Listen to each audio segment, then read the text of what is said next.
you're hanging out with guys that you like, and you're just out and meeting anybody you want, and you're in New York City. You're like living Miles Davis's life. Yeah. It was even worse than that because I was hanging out at pool halls too. Oh, yeah. So that was my pool hall days. So all day long, this is what my day was. I'd wake up whenever. I'd go to the gym. I'd get a workout in. And then I would go to the pool hall. And I would go to the pool hall in the afternoon, and I'd hang out with the guys. We'd play pool. We'd talk shit. We'd have some lunch or whatever. And then I'd go do shows. So I'd do shows at night, and then I'd come back to the pool hall at midnight, 1 o'clock in the morning, and it would be packed. And those fucking animals would be in there gambling and talking shit and doing drugs, and they would stay up till 5, 6 o'clock in the morning, and then we would go to the Star Diner in Mount Vernon, New York, and we'd eat cheeseburgers, and like a cheeseburger deluxe. It was a cheeseburger with like coleslaw on it and pickles and onions. And then I'd go to sleep, and I'd wake up and do it all again. So I had this life of just like being around these degenerate bachelors. They were fun people with great stories, and they were always gambling. Everybody was gambling. And we're just playing pool all the time. And to this girl who was telling me, don't play that music. I don't like that music. I go, well, what do you like? Like she was just like, everything was like, you know, I remember don't chew that way, don't do this, don't do that. Especially in New York, because it was wide open and it was infinite and open all night. And I remember those early years in my 20s living in New York, and I would do sets till 4 in the morning sometimes. It was like the improv on 44th and 9th, was like the last set was like $350 on a Saturday. It was something crazy like that. How many people were in the audience? None, like nobody, like barely anybody. But you kept going, you know, just all night shows. Like I had a motorcycle because you could get to shows faster through traffic. You could do 8, 9 shows a night. And then you just get paid cash, and I mean, it was a great life. And then me and like Kevin Brennan and Dave Attell and a guy named Dan Vitale, who just passed away, and a few other guys used to go to the diner on the Westway Diner on 9th Avenue. And the Westway was all the street came into Westway. Like everybody that's out hustling, you know, Midtown and Times Square. And back then, Times Square was still filthy. And so there was always like a table of vice cops and then like a table of transvestite hookers. And they're out on the street. They're after each other. But everybody goes to the same diner. So it's like Wile E. Coyote. Yeah, it's like Wile E. Coyote and the whatever. The sheepdog. And they punch in. Yeah. How you doing, buddy? Sam. Yeah. It was like that. And the cops always had their guns shown, you know, their shoulder holster guns shown. And there'd be a table of comics.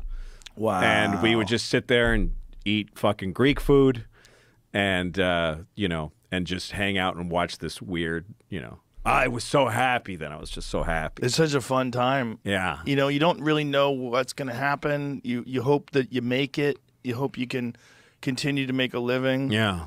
But it's such a fun time of complete freedom. I really enjoyed that. I loved it. It was enough to pay my rent in New York City. And at the time, I liked New York City a little more than I do now because there was more like cool stuff like bookstores and Tower Records, and there was more movie theaters, and there was more off the wall culture and strange stuff to see, and more restaurants and diners. There's really not all night diners in Manhattan anymore. There isn't? They're gone. Like me and Bobby Kelly, when we were getting ready to do his special, I went to watch him at the Cellar, and then I said, let's go to a diner and talk it over. And we walked around there, couldn't find one. They all closed. I mean, they closed at like midnight.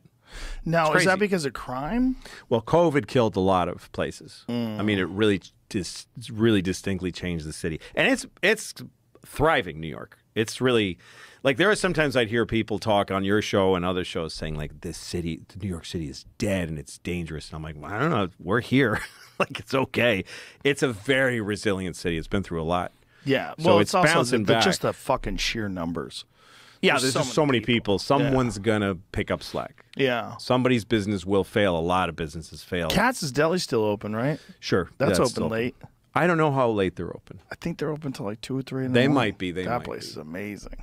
I love that place. That's my favorite New York place to eat late night. It hasn't changed. You give them the ticket, and then the guy... Yeah, you paying cash? Yeah, paying cash, and the guy gives you a little piece of pastrami while you're waiting. Yep. And you tip him. Yeah. And then you take these fat chunks of pastrami on rye back to you and a big pickle. Oh, my God. So good. It's very last time I was there, I rented a Jeff Ross. I'm like, this is the perfect place for you. Yeah, that's where he belongs. Katz's Delicatessen open 24 hours. That's right. Fuck yeah. Yeah. That's it. That's it. all that's left. That's what you want. God, I want to fly there right now and go eat. It's so good. The brisket. Everything's great. Fucking the fries are good. And they've been open since like the 1800s. Forever. Oh, look at that sandwich. Forever. Look at that fucking Beautiful. sandwich. Oh, so good. It's such a classic Jewish delicatessen. Yep. Just classic. There used to be a bunch more. There was a place called Ratner's on Delancey that was better. Jerry's But it's Deli gone. went under in L.A. Yeah, they all. That's a sad. COVID killed Jerry's Deli. Yeah. Jerry's Deli was incredible. I fucking loved that place. I used to stop at, well, the one in Woodland Hills went under before COVID, but I used to stop there on the way home from the Comedy Store. I'd call my wife. I'm like, look, I'm going to Jerry's Deli. What do you want? Get Nice. pastrami Reuben, a bowl of soup, and we'd eat together after my set. It was amazing. That's Like great. so much fun. That's great. Yeah, it was like such a good, Jerry's Deli was such a good place to meet people too. Like, yeah, let's go talk about it. We'll go meet at Jerry's Deli. Go sit there, go over jokes and shit. Yeah, sure. Yeah. Yeah, that kind of stuff. I mean, probably younger generations have their own version of that. But ours, we're guess. 55, so Yeah. there's less of us. Most people our age are pretty settled. They're not going out anymore. But the thing So, about the delis, for me, was always the history. It Yeah. wasn't just that the food was amazing. It's like, this place has been here since 1875. This place has been here since 1946. It's like, there's like Cantor's is another yeah, they still great have that in place. LA. You can still Yeah. go to Cantor's. Thank Yeah, I remember going to God. Cantor's and seeing. I was with a comedian. Her name was Felicia Michaels. You remember Yeah, Felicia? I remember Felicia. And I was hanging out with Felicia, and we went to Cantor's, and it was my first time in LA, and Jackie Mason was there, Oh, wow. and I just watched him check her ass out. He just checked out Felicia's ass with that kind of like he nodded at her ass, like That's hilarious. and she's standing. She had no idea. Well, Jackie Mason was a guy who got kicked off of the Ed Sullivan show because Ed Sullivan claimed that he gave him the finger. Yes. And so he got banned from television. Yeah, because forever. I went to the Museum of Broadcasting or whatever it is in New York, where they have like all the archives, because I wanted to see that tape because I read his description of it, and I saw it. What is it? Did he give him the finger? No, what happened was the way he tells the story is that he was doing his set, and I guess Ed was kind of I don't know, he was a little nutty. And he wanted him off. He wanted him to quit, to stop. He wanted to get him off early or something. And so he got behind the camera and he was giving him 2 minutes. It was like giving him like himself. And Jackie's trying to do his set. And he goes, "What are you showing me a finger? Here's a finger. You want a finger? Here's a couple of fingers for you." Like he just sort of like flashed fingers around because Ed Sullivan was showing him, like making finger signs at him that he didn't understand.